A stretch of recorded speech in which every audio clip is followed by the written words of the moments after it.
Behold the small unassuming continent of Farland, nestled neatly in the world of Nurian.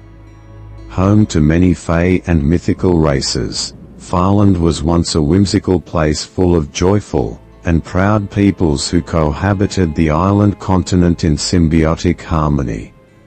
That was before the arrival of the Lords of Sin and the Shadows of Evil.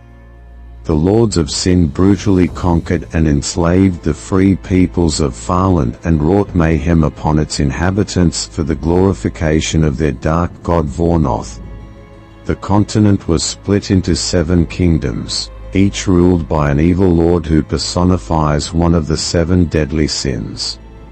The tyrannical and oppressive rule of the Lords of Sin have transformed the landscape into a corrupt and desolate place, in which armies of goblinoids aided by the dark magic of the Drow elves and Duergar dwarves. Throughout the land there are even whispered rumors of barbarous war machines created by the deep gnomes, or Svirfnblin. Reports from Farland's eastern borders indicate the nefarious necromancers and other sorcerers of evil have raised countless armies of undead warriors to wage war on any uprising from the people of Farland. Life, if you can call it that, is desolate and bleak. Despite the dire despair, the light of hope still glimmers faintly on the horizon. The 3 westernmost kingdoms have temporarily managed to throw off the yoke of the oppressors with the help of the monastic orders. These brave warriors continue to quietly bolster their ranks, and diligently hone their battle prowess. All of the militant orders task themselves with clandestine missions, and training the common folk for the perilous invasions to come. The bravest of these militant orders are the Sapphire Knights, who are a formidable and honorable order. This order is beholden to Heshtail, the leader of the gods of light. These mighty and magic-wielding warriors have pledged to continue to wage epic battle against the Lords of Darkness and their minions. They have taken on the fight and have vowed to fight to the last one of their ranks falls, for they know the fate of Farland depends on their skills and sacrifice. Though their numbers are few, their will is unstoppable.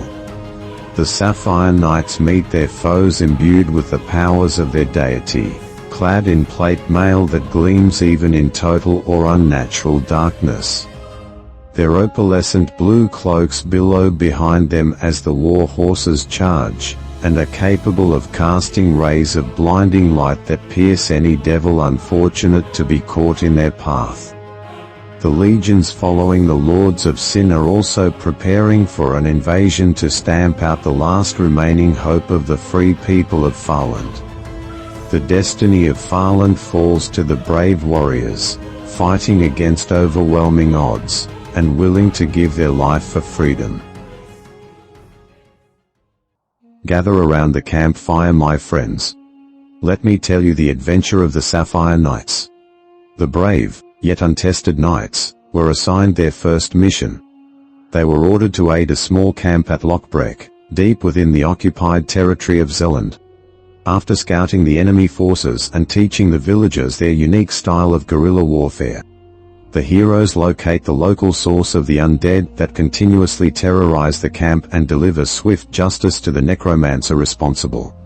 The group were even able to flush out a spy among the encampment's inhabitants, thus halting the flow of information to the hands of their enemies. The party traveled south to Sanctuary Valley in the Stonewall Mountains. They have been instructed to report to Sergeant Eliam for new marching orders. The knights happen across a caravan with a prison wagon. Inside sits a priestess of Bistra. With no concern to their own safety, they move in to attack the Slavers. Then time stops. In a wonderful show of divine power, the priestess is revealed to be Bistra, the goddess herself. She tested the knights' skills as warriors. Having passed the test, she knighted the young warriors. After this fantastic encounter with the goddess of light, they continue their trip to Sanctuary Valley. So the last session, you got to meet Bestra, and you were anointed as knights we're going to make a slight little change to that, but you're anointed as knights, and you were given a magic weapon of some kind. If I remember right, Gardas and Drick got +1 bastard swords. Relic got a +1. No, it wasn't a +1. It's in the notes. He got his glaive where it's a blade on the other side, so it does an extra d6 damage. And Gabi got a crossbow that is bonded to him, so when he wants to, he can make it disappear and recall it when he wants to. And Cole got a bow that is the same way, it's bonded to her, and it never runs out of arrows. Also, Gabi's is the same way, it doesn't run out of arrows. My loot. Oh no, my kalimba. We might change that to a loot. Go ahead, Chris, what do you got? How do I change out my current bastard sword for a +1? That's a good question.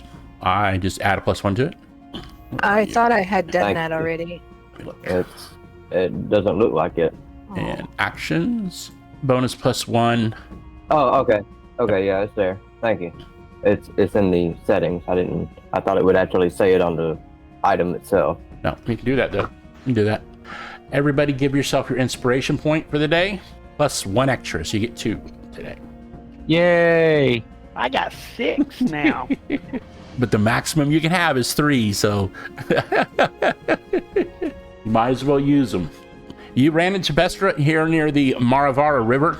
If you remember right from the old map, when Maravara River was what you were walking down. When you left, you got some equipment, which was 6 war horses and 4 plates of mithril half plate. Yeah, buddy. Any other questions? So how do we want to do you, Alan? Do you want to go ahead and we'll act as if you were there? Is that what you want to do? No, not really. Okay. So you were... I don't know. Let me look at your weapon. The difference is I'm going to go ahead and give you your +1 weapon. It'll be the longbow. I figured once we get to the valley or whatever, we could have him go into a chapel or something, then he can come out shiny. You're going to go to the chapter house. All of you are going to the district. You're going next to the chapter house. And you need to report in. Where the purple little circle is where you're at on the map. Okay, so we're starting off near the Maravar River. Not too far from the green line going around the stone plateau. You know that you're going to the Sanctuary Valley, which is where it says meeting spot. You have a chapter house there, and you're headed there. I need to get who, let's just double check my party sheet to make sure I have everybody in the right marching order here. I have Krellick, Claire, Gardas, Yeshua, Drick, Lyric, then Gabi. Sounds good to me. Hey, would Joshua be up front, being the ranger? You want to be up front, Yeshua? I said that's kind of what a ranger does, isn't it? True. All right. Let's see if I can move these things around here. I think I can. Nope. So I will put Yeshua 1, and Krellick as 2, Claire is 3, Gardas as probably the rear guard. Wouldn't you be the rear guard? So Drick and Lyric in the middle. Gabi dead center, close to the middle. So probably Drick would be next, which would be 4. Then Lyric, which would be 5, and Gabi, which would be 6. And Gardas, which would be 7. You all see that on the party sheet? Yeah. Okay. Yeah. Yep. Looks good to you guys? Well, were you going to say that you were with everybody, Yeshua? So you would get you need to change your armor to that out of the party sheet and pull the other set of half plate. I think Lyric's gonna get it. Well, there's 2 of them right now. Yeah, I think the other ones got what they wanted, and I'll take one. I'm down for that. I know Is it out of that the... I know that Krellick and Gardas took one, but other than that, I don't believe anyone else did. Does Gabi need it? If he needs it, I can... Gabi frontline, but I think Drek needs it more than I would. I'm gonna be like a range person. Okay. Okay, there's 2 mithril half plates in the party sheet.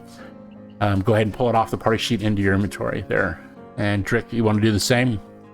Since you're going all fighter now, so it might be useful. Would it be better than what I currently have? What you currently have. Breastplate? Yeah, definitely. Okay. And so you have one more. I hate to say it, but it's probably you, Yeshua. The most oh no, Lyric, Drick, Krellick, and Gardas. Okay. So I need to give it to Lyric. Where are you at, Lyric? There you are. Hey, Gardas, did you get? There's a javelin of lightning in the party sheet. I didn't know if you wanted that or if. No, I don't really feel the javelin. I'll stick with Okay. a bow. Well, I'm anybody who. I'm just saying it's there if somebody wants it. And Okay. correct me if I'm wrong, but isn't the javelin a one-time use? No, it's once per day. Hey, Oh, okay, Day. okay. you can use Yeah. it as a regular javelin as often as you want, but it does that lightning thing once per day. Yeah, no, Yeah, right, I'm Mo? good. It's a pretty dangerous weapon. It seriously is a Right. dangerous weapon. Ask Jessie; she knows all about it. She knows all. She got the blunt end of that stick. I think Well, it's if She got, nobody, up, she got up close and personal with that. Drick, you can get it. Go ahead, buddy. It's the first I was item gonna on say, there. if nobody And- else wants it, I'll take it. and just so you know, me and that javelin have issues. Yeah, just don't throw it towards Jesse. I'll have a shock moment. Won't be good. There you go. And now it says Javelin of Lightning. And that bag in there, that's a bag of holding, isn't it? Or is it just a bag? I can't Can I remember have the if we identified it or not. What? button there? Never mind. I don't get it. There it is. It does say bag of holding. It does now. So I don't know if Jesse or Nicole or somebody in the background wants to have the bag of holding. Ooh, Cole should, because she can stash all her little, herbs and stuff. There you go. So I like you that could idea. forever heal us.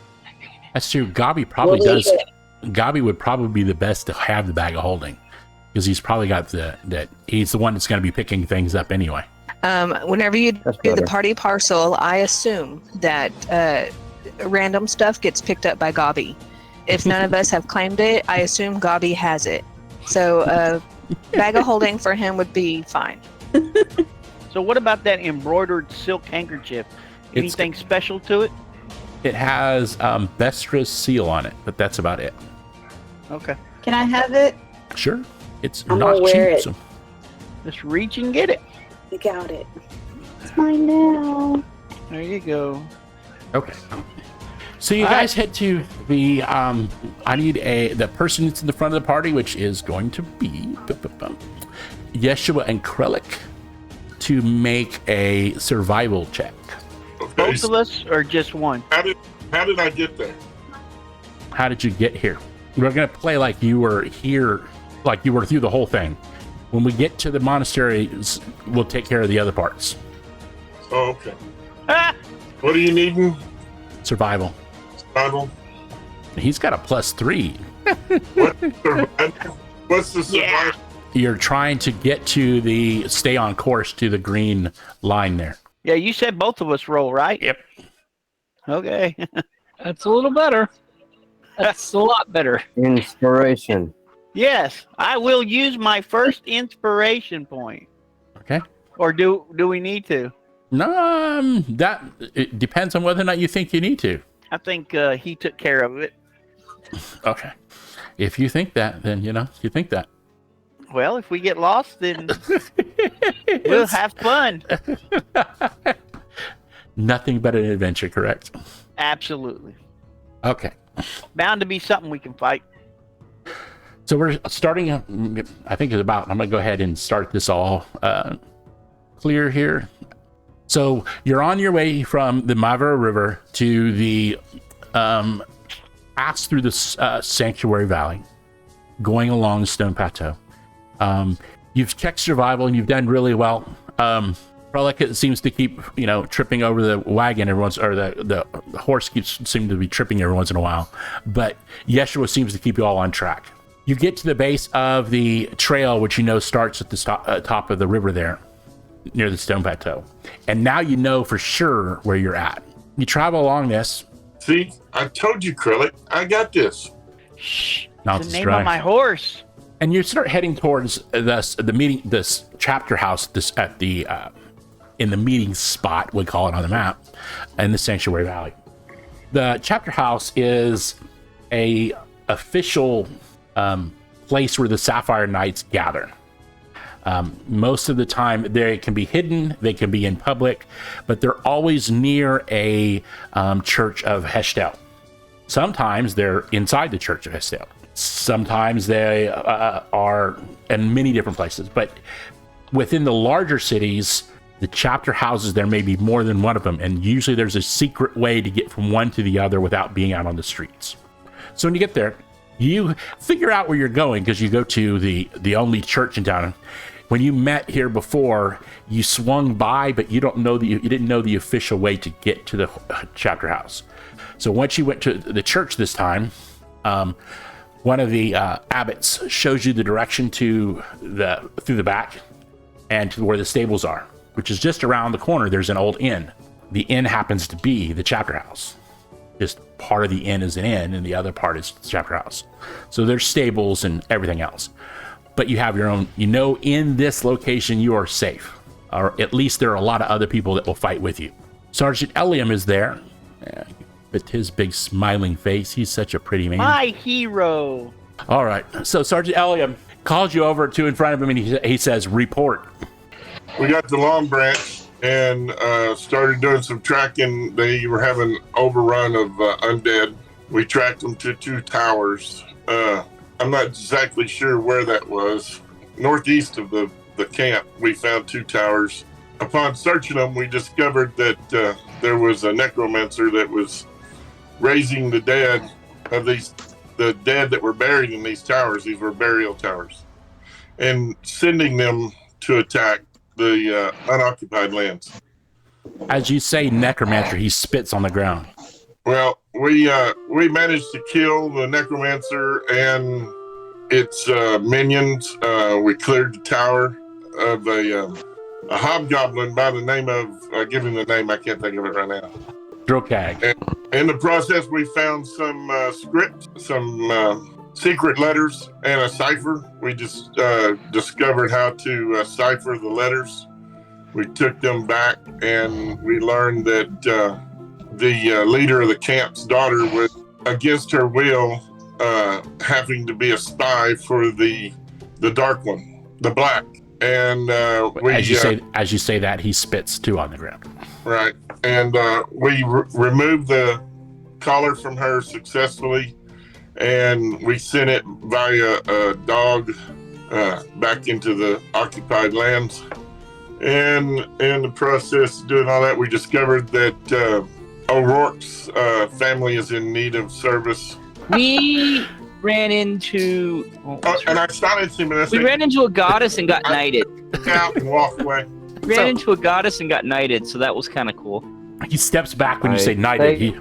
He says, knighted? Yes, sir. Explain that to me. We ran into Bestra. She was actually being held by some bad guys. We managed to kill them, and, well, technically we didn't kill them. We fought hard, and she stopped time, basically wiped everybody out for us when we got them down pretty good. And then she knighted us and gave us all cool stuff. Sergeant Ilium, he's spinning my good berries again. I don't remember none of that. He looks at you for all of you really quick for a second. He steps back and he clicks his heels together and he salutes. He says, "Thank you for the report, sir." I return his salute. I salute too. He says, I salute as well. I think you need to talk to the Knight Commander if you have been knighted. He says, leave your horses here, and because you all know that the paths to the sanctuary up to the monastery cannot be done on horseback. You know that you would get ready for the walk up to the monastery, which is quite a ways, but Sergeant Elliott says, no, you don't have to take the above pass. The cave passageway is now open. So you go into the chapter house, and he kind of gives you a little more history about how these chapter houses work as he's giving you a tour of it. Since their stables are here, all of the chapter houses have a stable. They have rooms for us to stay in, training grounds, weapons, anything you need is usually at a chapter house of some kind. As well as there is always a cleric here for healing and an abbot to heal other parts of you other than your body. And what about a bar? that is in the inn next door. Yeah. So he sends you go down, you get to the stable, you go all the way back to the very back of the stable, and he pulls some of the hay away, and underneath there in the floor is a trap door. You drop down into the trap door, and you can see a cave running, like a passageway, almost like an old miner's cave, running the direction of the mountain up. And it's already lit, and there are actually little train tracks, like for a miner's cart inside it. Off to your right, there's a little draft horse, a little mini draft horse, and a cart. Can Says we you guys all should fit? Can we all fit in this tunnel? Yes, without a problem. Lyric squeals and goes, "Pony, pony, pony, pony! I want a pony!" Basically, it's a pit horse, and they'll put several of these little rails together, and you guys help us load here, and they start loading supplies that are going to the monastery. Once you've done loaded that, they put you on it. They put you in your own little carts, and away you go. A 4-hour ride behind horseback from the Sanctuary Valley to the monastery. About halfway up, there is a split, and another cave goes in a different direction. But the one you're going on goes to the right towards the monastery. You can see that on the map with the green lines. I asked, where does the other path go? It goes to the other pass in the mountains. There's another pass on the other side. It's not so friendly to us from time to time. These cool caves were mining caves from the dwarves, but when the dwarves were beat down from the occupation, they never came back to reoccupy them. So we have them. So we borrowed them. Yeah. Along the way, Sergeant Eliam, you notice that he is always calling you all sir. He no longer calls you all of the loving names that he used to call you before, like, Whisperhead and, not for brains. He doesn't call you any of those things. He's very respectful, and he calls you sir. If you ask about it, he says, until we get to the monastery, I don't know which one of you are knighted knights, and which one of you are Templars. So just to be respectful, I will call you all sir. That was good. So you get to the monastery, and this place it's pretty good size. It's probably the size of the average high school, but it's built into a mountain. Very little bit is on the outside. So small sized town, in other words. There are training grounds. There's stables here where they're training horses. You could see now that you could get horses through this tunnel back down, but it wouldn't be easy to do. And there's no way to do it on the surface. So if they're training horses there, they're just for combat in other places. There's metalsmiths making armor. There's a full church and requiem. There's monks running around. There are nuns. You could smell really great food coming from the other side because the kitchen's running hard and heavy. You smell ale, and you hear the laughter of soldiers. Because wherever there's soldiers, there's going to be liquor. That's Krellick's mouth starts to water, and a little bit of acid starts dripping. Lyric jumps because it hits his shoulder. What the heck, man? So as you walk into the rectory, am I saying that right? The church. Sergeant Elliott stops you and says, you guys need to leave your weapons here. And there's big barrels next to the doors. And you need to leave your weapons here. They're not allowed on holy ground. I'll leave my weapon. All of Leave them. my weapons. I leave them. Can I keep my shield? It's not technically a weapon. Yeah, you can put it over your back. Yeah. But I'll what keep it about sealed. these hands? Your weapon? And, Jason, do you take off your gloves? Yes, he does. He's respectful in the church.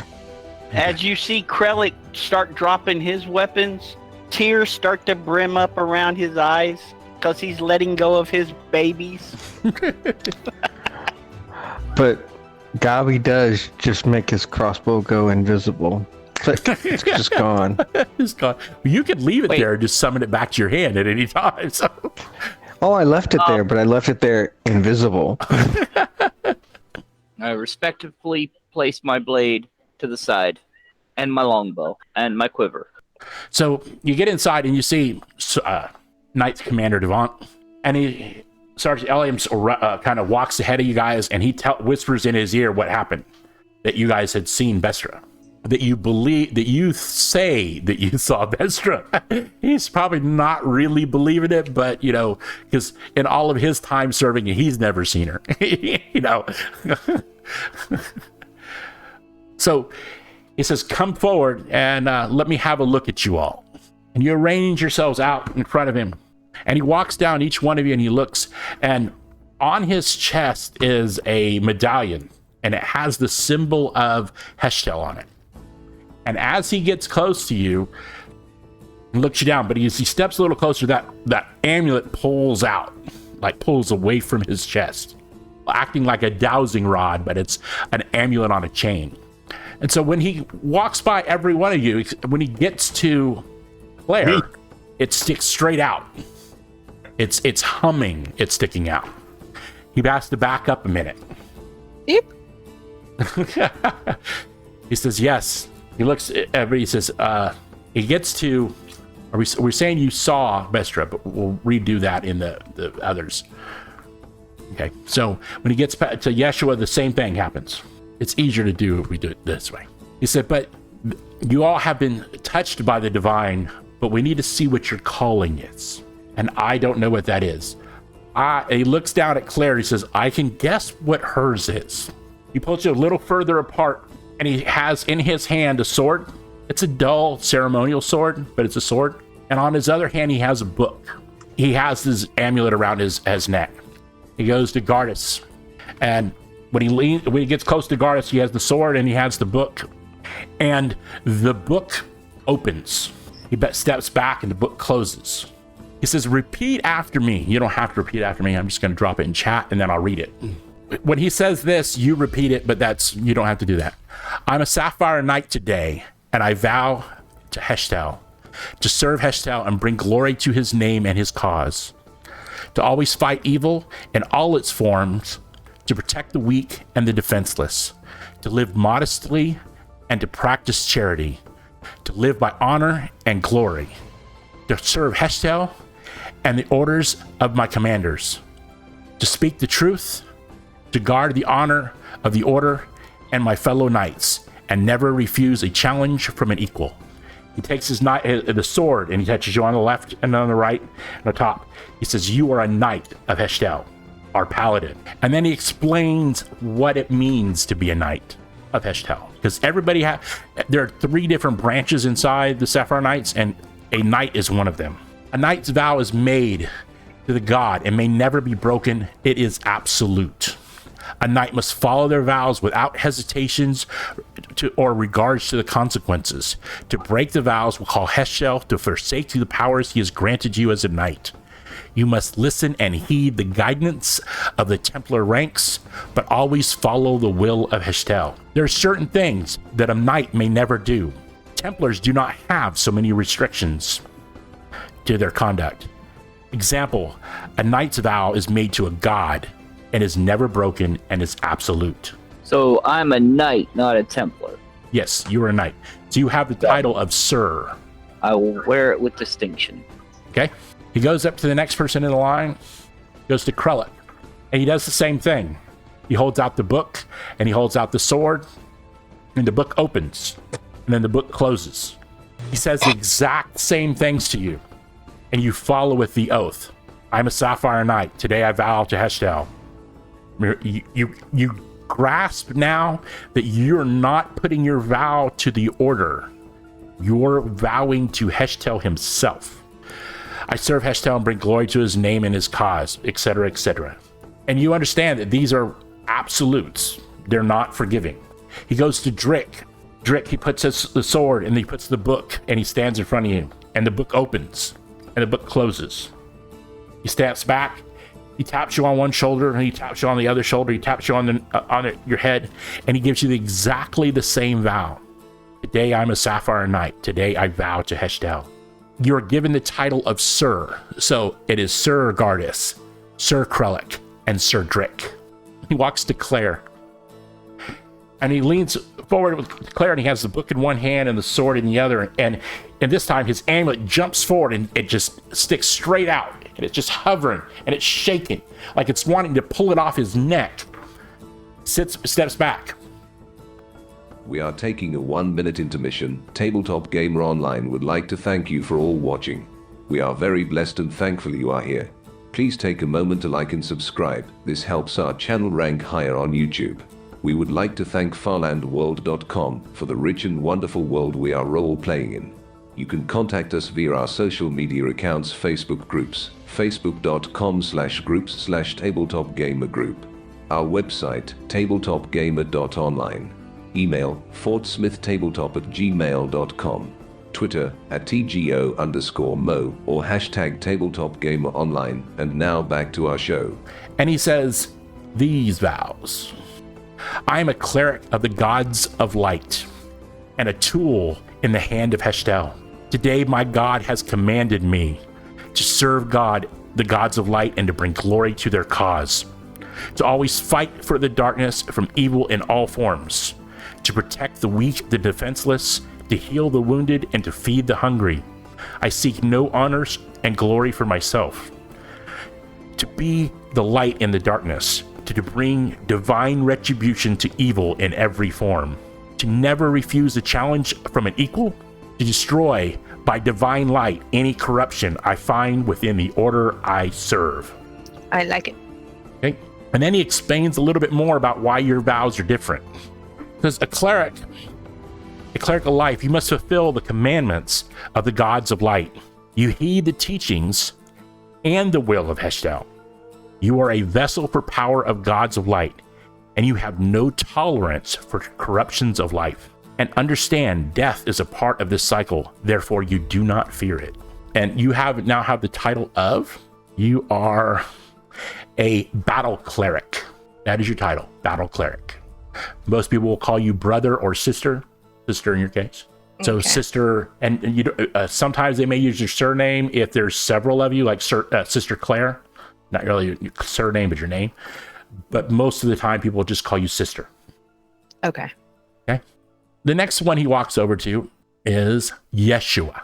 And he stands in front of Yeshua, sword in one hand, book in the other, and his amulet. But this time, the book doesn't open. The sword glows.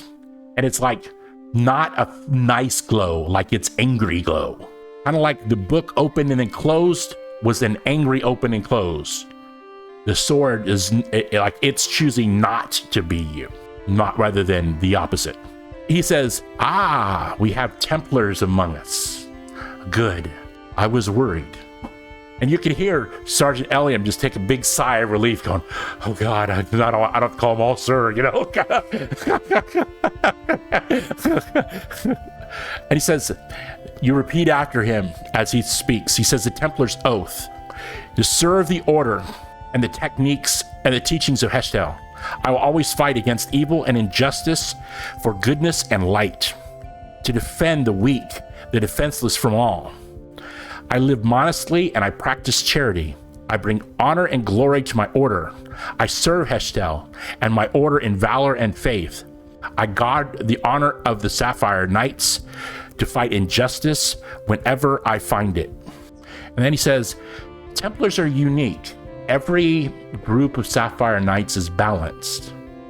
You have Knights, you have Templars, and you have Clerics. Everyone has its purpose, and everyone checks the others. Basically, Templars are NCOs, but they're high-level NCOs, and Knights are young officers.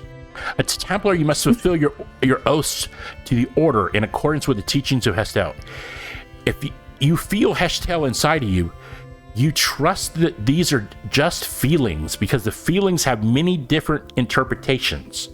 You always follow the word of Heshtel and his teachings. So he hands you a book the book that didn't open, and he hands it to you. These are the words written by Heshtel. These are the rules that we follow to the letter. You are to guide by the letter, not the intent. The knights go by the intent. The Templars do to the letter. The clerics ruled out all. Then he says here, there are certain things that a knight may never do. Templars do not have many restrictions to their conduct. Example, knight's vows are made to a god and may never be broken and are absolute. An oath, which is what you just took, Yeshua, an oath is made to the order. If an oath is ever broken, it will be judged by the order in accordance to the writings. And he points to the book that's in your hand, according to the writings and teachings of Heshtel. Do you understand the difference? Do. Okay. He stands back and says, arise, and he gives you the title of, oh, sorry, I got this wrong. The knights are called lords, not sir. The Templars are called sir. I got it backwards. Sorry. Forgive me. Arise, Sir Yeshua. You have the rank of, currently have the rank of corporal of a Templar. Okay. So now you understand there's 3 different groups. Each group has its own purpose. He goes to the next one. He goes to Lyric. He leans down in front of Lyric a little bit, and with the sword and the book, and the sword glows. He steps back. He takes and hands you the book.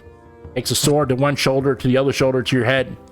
And he says, a Templar's oath, to serve the order and all the teaching of Heshtel, to always fight against evil and injustice and the goodness of the light, to defend the weak and the defenseless from all, to live modestly and practice charity, to bring honor and glory to my order, to serve Heshtel and my order in valor and in faith, to guard the honor of the Sapphire Knights, to fight injustice whenever and wherever I find it. And he says pretty much the same thing about the rules that you have are different than the rules of the knights. I know there's a lot of text here, but if you're paying attention, knights cannot tell a lie. They have to tell the truth. Templars are not susceptible to that. That oath is not in there. Which is actually kind of funny because I'm a horrible liar. Ask anybody who knows me. I cannot lie to save my life. He goes to Gabi and leans forward with a sword in one hand and the book in the other. And the sword glows. He taps you on one shoulder, he taps you on the other, and he taps you on your head, and he hands you the book. And he says the same words, a Templar's oath. So always serve the order and the teachings of Heshtel. You know the book is the teachings. It's his actual word. To always fight against evil and injustice and goodness and light, to defend the weak, defenseless from all, to live modestly and practice charity, to bring honor and glory to my order, to serve Heshtel and my order in valor and faith, to guard the honor of the Sapphire Knights, to fight injustice whenever and wherever I may find it. And when he steps back, he says, the knights will always follow their heart and what they believe that they're being called to do. The Templars are to rein them in, never let the feeling inside them go further than the word will allow. The cleric has some unique things. And he says, let me talk about this separately. And you're titled, you're now Sir Gabi. And hey, Gabi looks up and goes, real quick question. How modestly do I have to live? He smiles and says, we provide everything you need. Lyric walks over and leans on Gabi, like, I'm so glad you asked that. And he says, there are times when you will not get along. There are times when there may be conflict. And someone may question whether or not the feeling is where we should go or the word is where we should go. There needs to be a way to correct. The Templars are not all powerful. The Knights are not all powerful. And the Church is not all powerful. We work as a try and we balance. This is the way of things. He says, challenge to divine combat. When you'll notice that everybody had the, I will not refuse a challenge of an equal. A challenge to divine combat. 2 Templars or Knights that are in agreement may challenge a single Knight or a single Templar to divine combat. A single cleric of the light may challenge any Knight or any Templar or any cleric to divine combat. The cleric of light may ask for divine intervention to remove corruption from a person, Knight or Templar, or from the temple. Understand that divine are often not merciful when they render judgment or intervention. Divine combat means that you may only use the powers given to you by Heshtel during combat. No armor, no weapons, only divine magic. These challenges are swift, brutal, but effective. Corruption within the order will not be tolerated. Does that mean that a cleric can use all her powers no matter what, and we only get the ones that we just received? It's a little different than that. Is a cleric can use any of her magic that's given by divine light, but the cleric's purpose is to call for divine intervention. And when they do, Demont says, the last time that we know it happened, the great earthquake that separated the last continent happened. So they use their power sparingly. Gobby, you need to be careful. Claire likes me. Gobby is sir, but is he also a corporal? Yes. Corporal just shows his level within it. Yeah. He's a sir. James is a lord. Michael is a lord. And Drick is a lord. And So the way you're describing it, especially when it pertains to combat, is basically the knights are the attack dogs let off the leash by the Templars. yes, pretty much. Okay, I like that. Yeah. They're also the boss in most cases. They tell you where you're going to go because they have the I got no problem with that. They have that divine feeling within them. The job as a Templar is to pull you back and say, yeah, we can do this a little stealthy here. Hey Mo, what's my title? Your title is sir. I've always wanted to be a sir. Yeah, it's regardless of gender, it's a sir. The only one that has a gender in it is the sister or brother, and then you could choose either one of those if you wanted to. So the Templars take oaths to the order and are held accountable by the order. The knights take vows to their god and are responsible and are responsible to that. Clerics are responsible to not Heshtel, but the gods of light. All of the gods of light. That's why there's a balance. So you won't have knights taking over because the Templars will make them feel their pain. You won't have Templars taking over because the knights will make them feel their pain. And if both of you get corrupt, the cleric will end you and the continent you stand on. With this, I don't know if you noticed, but it is when it comes to challenge in divine combat, it is always 2 against 1. 2 that are challenging the one that they believe is corrupted, with the exception of the cleric. The cleric gets 1-on-1. The clerics are responsible to the gods of light, all of them, not just Heshtel, because when she calls for divine intervention, one of the gods of light inhabit her and seek its retribution. Go ahead. I was going to say, example, let's say that Devant was corrupt and I challenged him because of what he was doing, so somebody else would help me or help him. 2 of you would have to agree to challenge him. Okay. 2 of your same kind. 2 knights would have to challenge him. Is it 2 or more or just 2? At least 2. Okay. So the whole party can agree. Correct. The thing about the clerics are, since they are inhabited by a divine being, and it's any one of the gods of light, they can, if Heshtel himself was to become corrupted, she could challenge Heshtel, and all of the gods of light would come. The others, she doesn't have a choice of which god comes. So if she calls for divine intervention and the god of trickery shows up, things are going to get bad. She's now so in a sense, she is the mortal form of that deity on the planet. Until retribution has been had, yes. Okay. Yeah, Gobby, I would think that we're going to be having a party tonight. They're going to see that we're new Knights and Templars, and there's going to be a party. As Gobby steps around this place, looks around, one of the Sergeant Eliam points you to the stables.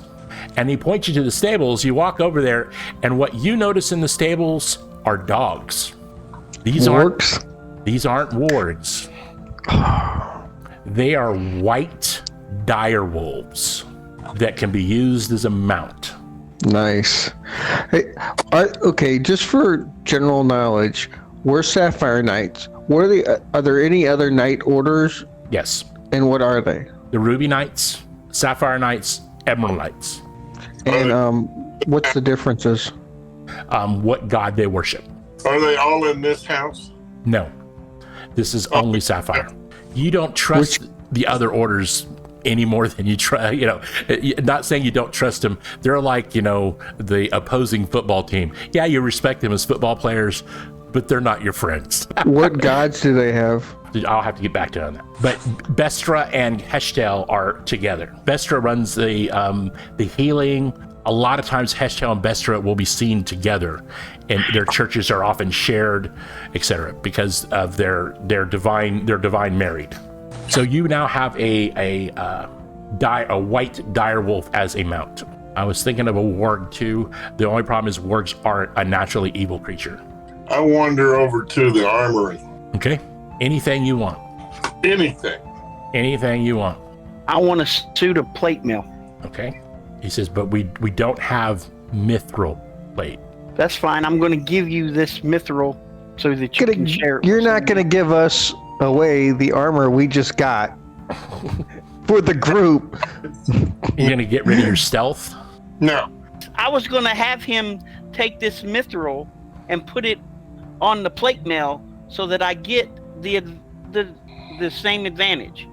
That'll take months. Not months. It will take a while, and they can send it to wherever we're at when they're done. The armor looks at you kind of funny. He says, I don't do work with mithril here, but what I can do is add the pieces of the half plate that's missing in regular steel and Drugar steel, because they have Drugar steel. This is a Drugar. That's what these tunnels were originally, not just dwarves, but Drugar dwarves. He says, we can put it in Drugar steel. It's not quite the same as mithril, but you could have plate mail. And still have the advantage as mithril. Still have the stealth. Is that what you're telling me? No. It would be a plus to stealth, but it would still be a disadvantage. I can't even say with disadvantage because the mithril is going to do that. It would give you the option of not wearing. The difference between half plate and plate is the chain underneath. And plate has more plates on it. The back of it's got a plate rather than the front. He says, but I can put you steel there, and he says, I might be able to make it work. We'll see what we can do. But I know I can get the pieces to give you the same protection as plate. I just don't know how quiet it'll be. If you don't pass the Gabi test, it ain't gonna work. I just know that I need extra protection because I'm up front and I don't carry a shield. So I got to get all the protection I can get. You have more protection than I have already. Yeah, but you're not getting up there. You're going to sneak around. You're just like a mouse in a trap. You sneak around until you get caught. He says, where are you going next? We are going up towards Dragon Spur. What was the name of that? Kenby. He says, what I can do is I could have some mithril plate available for you in Dragonspur because we do have a mithril armorer there. Okay, and then I'll just meet up with him when I get there. And he would have the pieces that you need to add to make your half plate. Thank you, sir. And like I said, it's free. So the monastery doesn't have the mithril is a unique forging process, and you need to have it at a major city. Okay. Dragonspur City is a major city. Does anyone else want their half plate turned into mithril plate? I'm sure Gardis does. He would like to have some plate mail and still get the stealth on it. I've got mithril half plate. We're talking mithril full plate. Oh, yeah, sure. Gabi would take that. You don't get till we get to Dragonspur, but he's putting the order in for us. Oh, okay. Gabi recommends it for the whole team if they can wear plate. He says when the common material or the common armor that we use for our knights, he says in the past this new stuff that we're using it's mithril plate mail, but it can be broken apart where you can wear just the breastplate if you need to go in incognito. Oh, that'd be awesome. Because the breastplate will fit under a shirt. Take a set of them. It's like that breakaway armor. Will we be able to put it back together, though? Oh, yeah. Yes. Okay. But, donning armor is a pain. So when you're traveling, you don't really want to wear armor because you don't want to have to, trying to get on a horse with armor takes a crane. You don't just jump off your horse, take a leak, and then jump back on your horse. That doesn't happen in plate mail. All the extra breastplates and chain shirts and chain mail. That's the next thing he's going to ask you. He says, do you have any metal for us? Oh, yeah. Yeah, we give it all up. Okay. Anything we're not using. Yeah, because all it is taking a place. Do we need to keep, like I was saying the other day, do we need to keep one horse as like a pack horse? To hold your bag of holding? Well, I don't know what you're talking about. It might be in my inventory, but I don't know what you're talking about. Well, we knew you got it. No, I don't think we need an extra pack horse. I think Okay. what we've got is good. So we just need to sell all this other stuff. So I'm going to take all the armor out. That's all I'm going to take out. Do you want to take the light crossbows and such too that we don't need anymore? Sure. The weaponry? Yep. Unless anyone needs any of this weaponry. How much money are we giving to the chapter house? All of it. No, we need spending money. We Yeah, do we- need some. I say half. All says I we- don't have any. The group has some after getting all that stuff. I show the group has 993 gold pieces. Well, we should have more because Relic, how do you have 946? I don't know. Let me check. Acrylic does not have that. If he does, he didn't have it for long. If Gabi was around. Yeah, I'm looking at the chart now. We've got 994 in gold, 1 platinum, 23 electrum, 965 silver, and 1802 in copper. I just dropped your gold pieces to 12 there, Krellick, by the way. That's fine. Because that's about what you would start with, so. Yeah, Krellick doesn't really use a lot of cash. I need to refresh it. And there it is. Acrylic took a vow of poverty. Absolutely. I'm not like Gabi. Well, when they provide you anything you need, it's kind of... And your salary now, the knight's salary is 50 gold pieces, which you'll get before you leave. And the Templars is 25 gold pieces. How come Okay. the Knights get more? You'd think the Templars would get more because they're The Templars don't need money. being superior, being over the Knights. You'd think they would get paid more. The We're knights not are, over the knights. the knights are over the Templars. Oh, Y'all The only- outrank them, but we have the brains. The only thing I would say is I would leave so much money in the kitty as a group for expenditures like having to get a little guard, a little extra cash or anything like that. Beyond that, that's the only thing I was saying. And I say you hold it in your little bag. So knights can add 50 gold pieces to their gold pieces. Templars can add 25. And I'm going to put it down that you, for the party, I'm going to say you kept 150 gold pieces. Okay.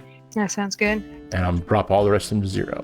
What does clerics get? The same as the Templars, 25.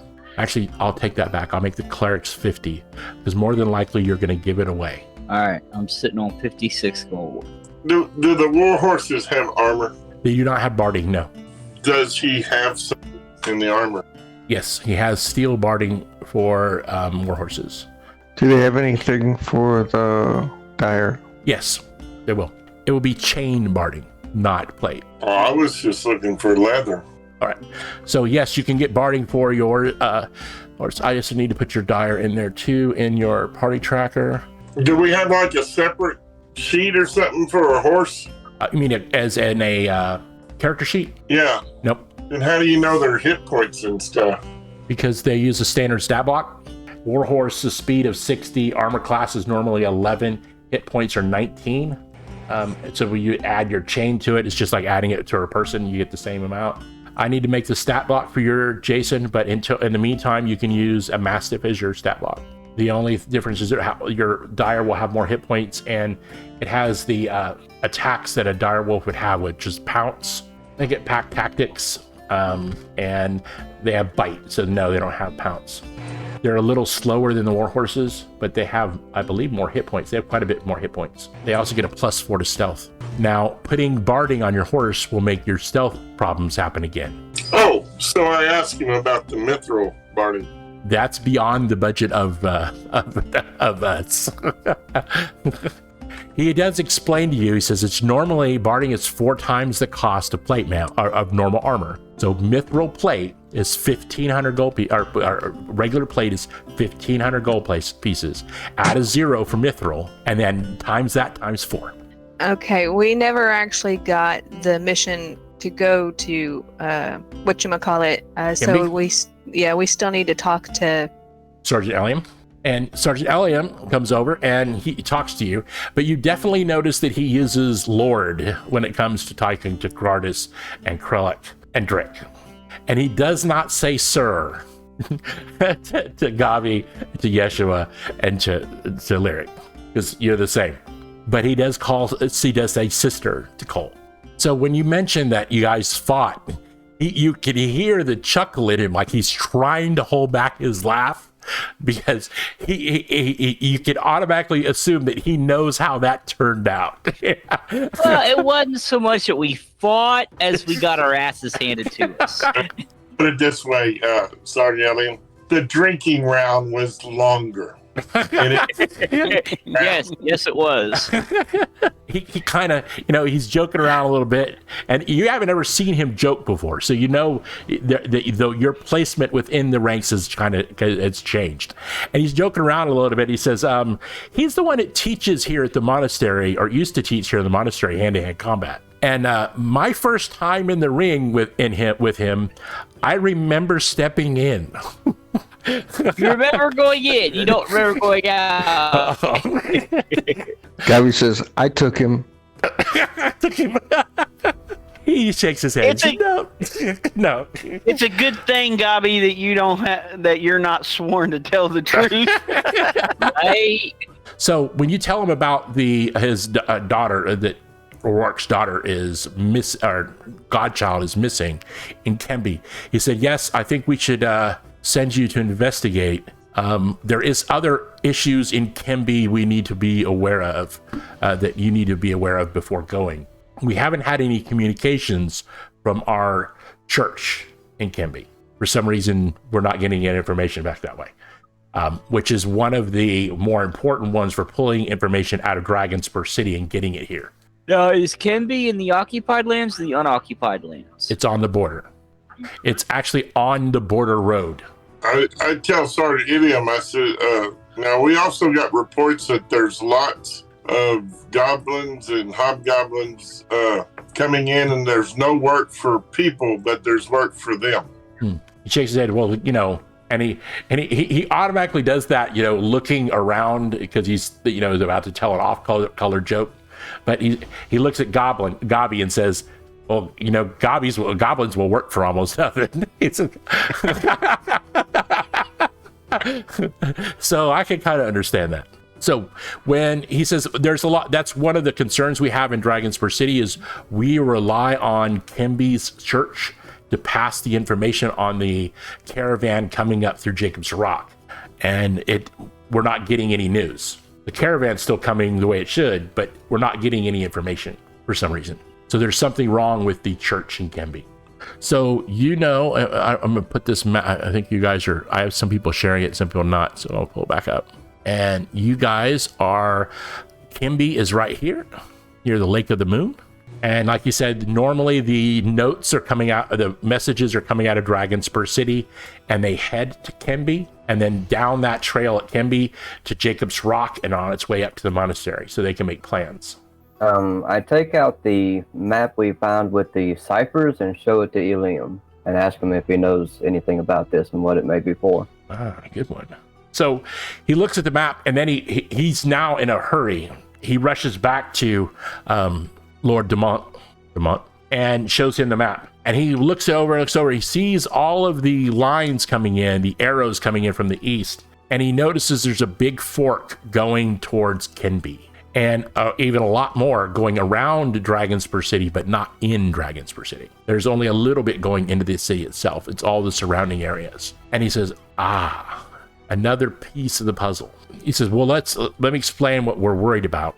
You all know the history of the area, that the entire world was occupied, but the 3 countries to the west managed to fight their way into freedom. But that freedom is on shaky ground. The only reason they won, or that we won, was I believe that the supply chain the supply lines were too far from Wintervale. They couldn't maintain it. We killed most of the necromancers, so they couldn't raise the dead against us, against the free states, and so they prevailed. But it's only a matter of time where more necromancers come, or they move more people, more, and he looks and he tries to look apologetic, goblins or orcs into the area to try for another attack. So it's one of the things you send to Kenby and find out what's going on, but we need an update on the information that should have been coming out of Dragonspur that we've been missing for the last 3 weeks.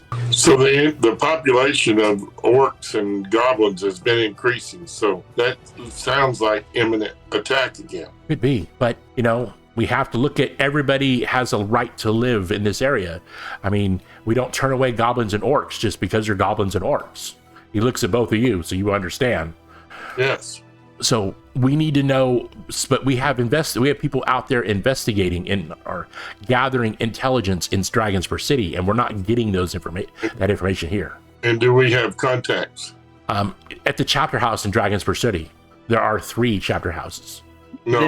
Then while we check up on this guy's family, we should be checking up in Dragonspur City at the chapter house there. Well, the information comes out of Dragonspur City, and it comes out of there and goes straight to Kenby.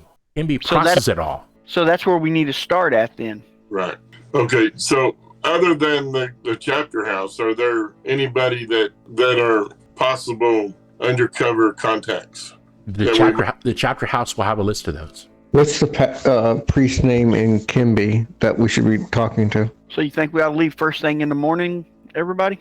What time of the day is it now? If it's early, we can head out now. He says we have a provost agent in Kenby. They're at the Wanderer's Smile in Kenby. The owner of the Wanderer's Smile is an elf named Helen. So would I know this elf by any chance because of my background? Not necessary, no. But it's not the owner, it's the owner's younger son. So it would be Drick is from this area, right, Drick? Yeah. From Dragonspur City, yeah. Yeah, so just north. So Drick, Drick ever been to Kenby? Probably knows where it's at, but it was probably like passing through, going from one place to another. I want to ask about Fisherman Solace. What do you want to know? Well, I mean, it's on the way. What's the travel like from here to Kenby? Is it a place that we need to go by, or is it a place we need to avoid? We have a chapter house at Fisherman Solace. We also have a chapter house at Jacob's Rock. Okay. If you're going to go out that pass to get out, then you'll follow through the tunnels and to the top of the river, where the river comes out of the mouth of the mountain, and then usually take boats, or if you're going to be travel light. If not, you'll go horseback and follow the river down to Lake of the Sun, and then follow the river from Lake of the Sun to Fisherman Solace. Fisherman Solace is a fishing village, and it has a big boat, and we do a lot of transport there. It's also where we get a lot of salted fish.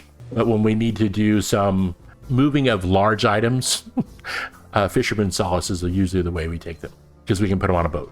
And we should look for Nathy's godchild, nephew, something. Yes, yeah. And if you can do a favor for a provost, he was a provost, right? Or Rorks was a provost. If you can do some work, if you can do some help for a provost, you should do it. We owe a lot to them. What time of day is it? I'm going to say it's probably midday. How long would it take us to get down the tunnels? And get out?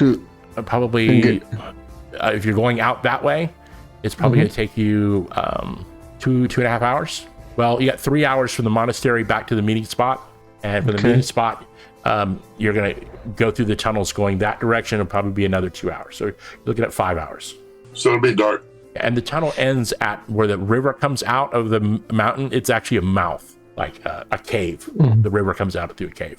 At the meeting spot, is there like a place to sleep, that kind of stuff? Yeah, there's a chapter house there. You were just there. Yeah. So yeah, why don't we go to the meeting house, and then we'll leave in the morning from there. Sounds like a plan. Gets us a couple hours moving, but it's not dark. We're not rushing. Okay.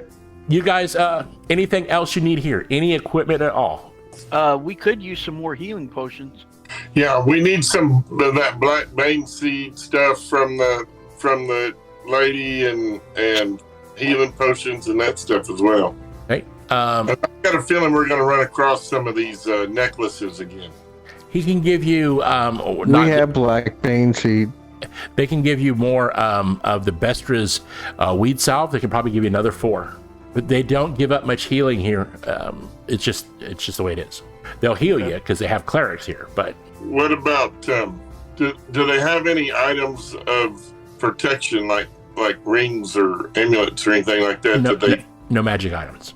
So you'll put 4 Vestras in the Yeah, I'll make party. it 8. I'll make it 8. All right, so head to the tunnels Okay. so we can get to the chapter house. On the very last cart of the train, there is a dire wolf, and they wouldn't put it next to the horse pulling the cart for some reason. Don't know why, but What's she gonna name him, Gobby? Am I gonna name her? And one of the things that the Sergeant Elliam says, anytime you go to one of the chapter houses, if they know you're on their way, there'll be another dire wolf there. There'll be war horses waiting for you. Don't get too attached to them, because you'll have to leave them from time to time and pick up new ones in another spot. Okay. He's like, nope, that ain't gonna happen. This is mine. That's fine. Most of the time, you probably get with the dog, you probably get away with it. But like if you have to travel via boat, it's really hard to do that on a horse. So like, you guys could come out of the meeting spot and go down the trail to the top of the Lake of the Sun and get on canoes and make pretty good time to Fisherman's Solace. And then in Fisherman's Solace at the chapter house, pick up new war horses. Does the concoctions work on the horses as well? Yep, sure do. Let's get our rest and get started out the first thing in the morning. Okay.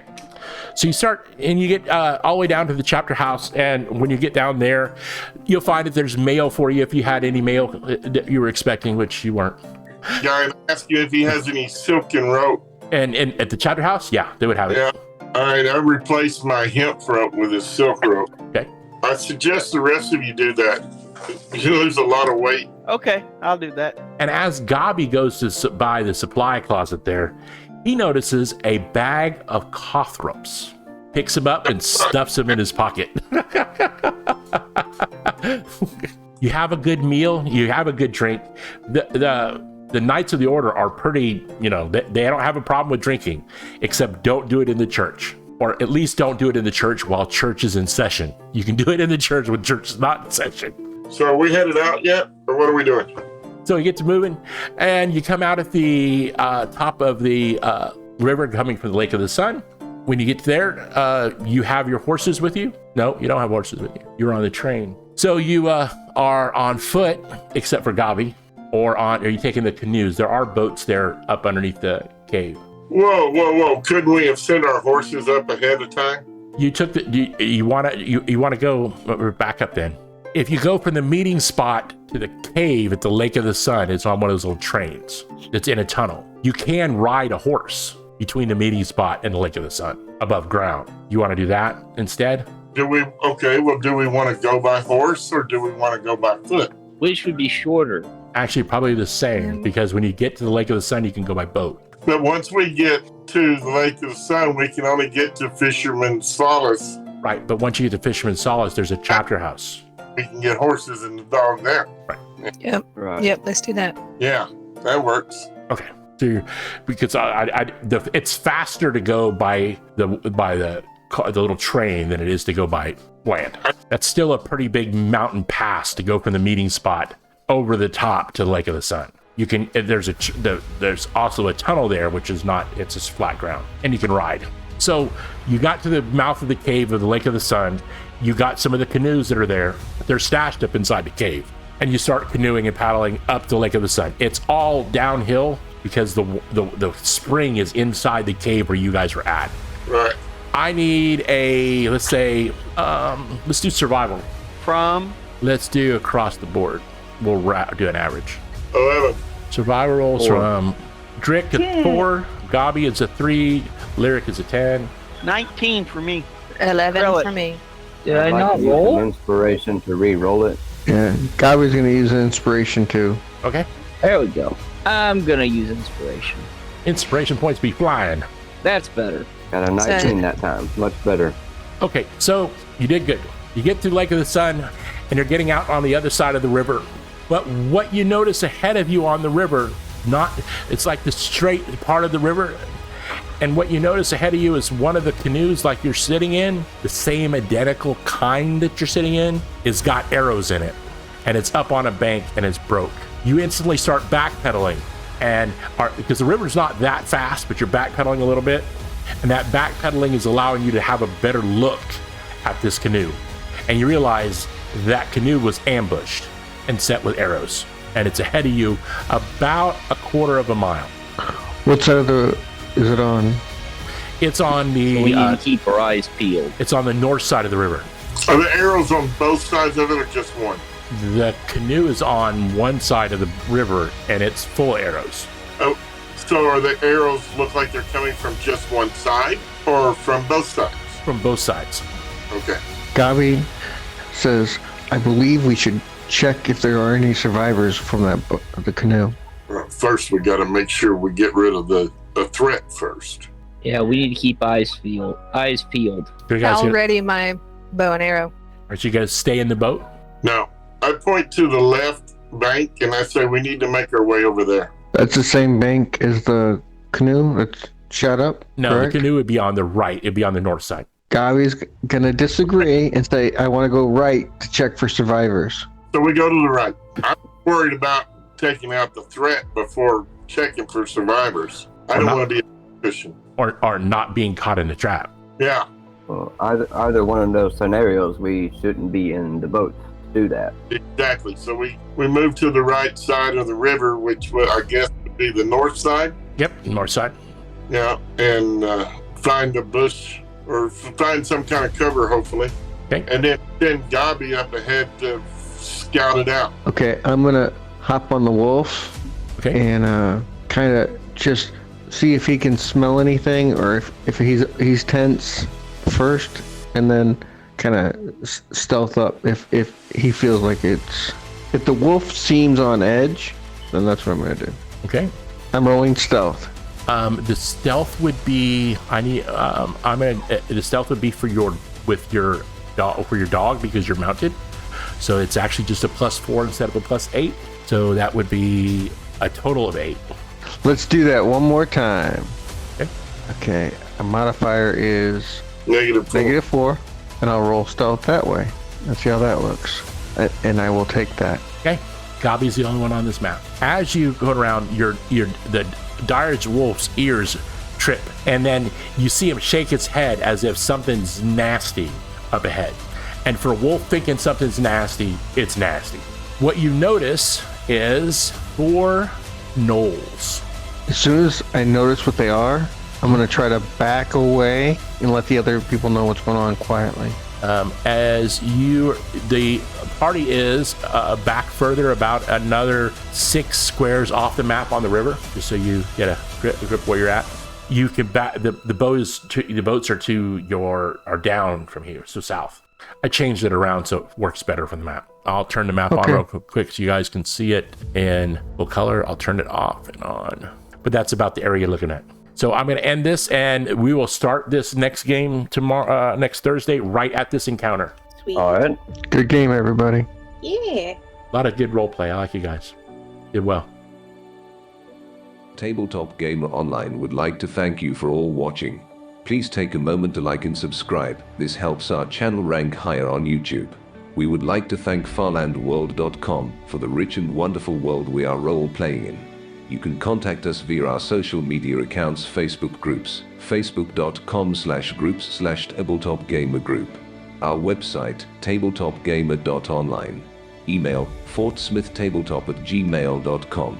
Twitter, @TGO_Mo, or #tabletopgameronline. The actors for this week's session are Michael as Gardus, Nicole as Claire, Jess as Lyric, Jason as Gobby, James as Krellick, Chris as Drake, and Mo as the Dungeon Master. This is the end of this week's show. Have a wonderful day.